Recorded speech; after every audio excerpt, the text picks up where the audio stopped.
Jagan sulle enda viimase aja kogemust, kui olen olnud kliendi rollis, et mis mind on müügis häirinud.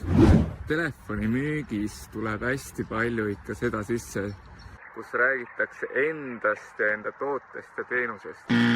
Minuga ei taha keegi väga rääkida ja küsida küsimusi, et kas mul üldse võiks vaja minna ja nii edasi.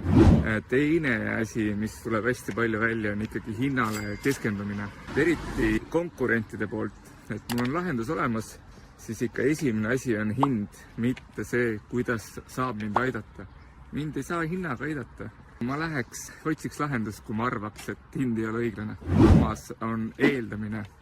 Arvatakse ikka, et teatakse mu probleemi või mis minule on oluline. Sa ei tea, kliendid on erinevad. Suur hüpotees võib sul olla, aga detailid on sul üldjuhul valed.